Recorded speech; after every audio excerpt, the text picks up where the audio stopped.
Halo semuanya, saya Renata sebagai narasumber. Halo, saya Ajan sebagai host. Halo, nama saya Muhammad Faris, saya sebagai host. Halo, saya Janatul Amalia sebagai penyusun teks.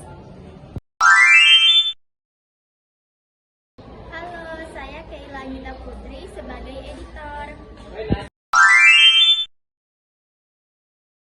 Halo, saya Nantares, saya sebagai editor. Halo, selamat datang di podcast Rida, Alari dan Alja.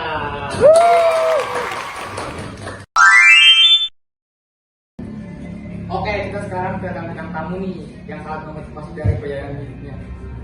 Oke, hari ini kita bersama bintang tamu kita yaitu Renata Azaria.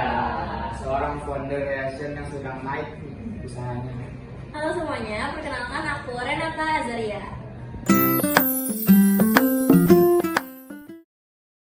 Oke, kita mulai dari pertanyaan yang pertama. Renata, bisa sekarang kita tentang dia kakak dan bagaimana sih awalnya mulai terjun di dunia bisnis fashion ini? Oke, aku Renata, founder dari brand fashion yang bernama Reaction. Aku terjun di dunia fashion ini, di bisnis ini tuh sejak karena SMA itu aku suka mix and match baju. Nah, tapi aku mulai seriusin itu sejak pandemi, karena pandemi aku melihat peluang kalau orang-orang itu banyak yang membeli barang dan juga fashion itu melewati e-commerce atau online. Nah, itu kan ada peluang kan. Nah, dari situ aku mengembangkan apa yang aku suka, mix and match baju, menjadi aku membuka brand fashion yang bernama Reaction. Oh, berarti dimulainya dari pandemi ya? Iya, betul. Apa tantangan terbesar kamu membangun brand fashion secara online? Nah, tantangan terbesar itu karena ini kan secara online di saat pandemi apalagi waktu itu, jadi para pelanggan tuh nggak bisa memegang dan juga melihat produk secara langsung. Jadi mereka kan nggak tahu bahannya itu seperti apa, warna aslinya seperti apa. Nah, dari situ itu adalah salah satu tantangan terbesarnya. Dan juga karena banyak sekali pesaing atau kompetitor yang juga sama di bidang fashion, maka dari itu tantangan terbesar adalah membuat produk dari fashion ini menjadi berbeda dan lebih baik dari kompetitor yang lainnya.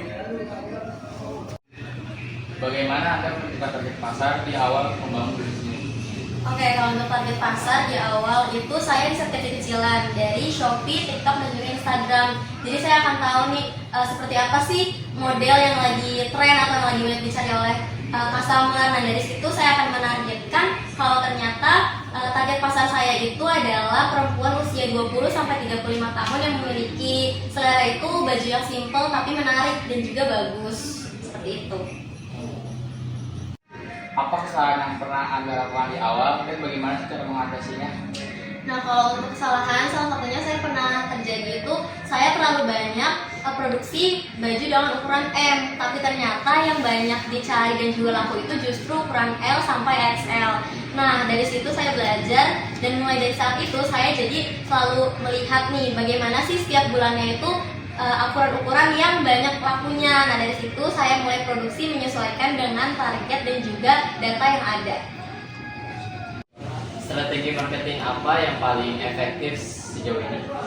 Kalau untuk itu jujur yang paling efektif adalah secara organik, yaitu review jujur dari para pelanggan secara langsung.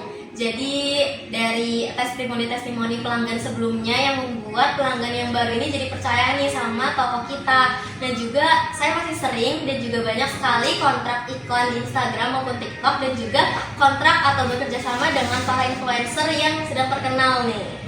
Kalau boleh tahu siapa itu Kak influencernya? Oke, kalau yang pernah saya kerjasama sejauh ini tuh pernah Prilly Konsina, Devina Karamoy juga pernah. Terus juga saya pernah kontak Ivan Gunawan yang bekerja sama dengan dia.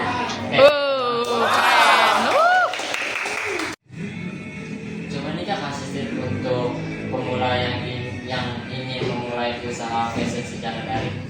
Oke, tipsnya mulailah dari yang kecil, jangan tunggu sempurna karena semua hal yang besar itu berawal dari yang kecil, dan gunakanlah media sosial sebagai etalase utama. Dan juga yang paling penting, dengarkan pelanggan, jangan mengutamakan ego kita karena apa yang kita suka belum tentu menyesuaikan dengan pasar yang ada. Untuk tips para pejuang bisnis sih itu kalau dari saya. Tak terasa sudah sampai di akhir podcast ini. Terima kasih kalian atas. Terima kasih. Semoga bermanfaat untuk yang menonton. See you next time. Rija. Oke, kalau untuk target pasar di awal saya riset kecil-kecilan nih mulai dari Instagram dan juga Shopee. Jadi melihat Tidak terasa sudah sampai di akhir podcast ini. Terima kasih kalian atas. sama Ngomong.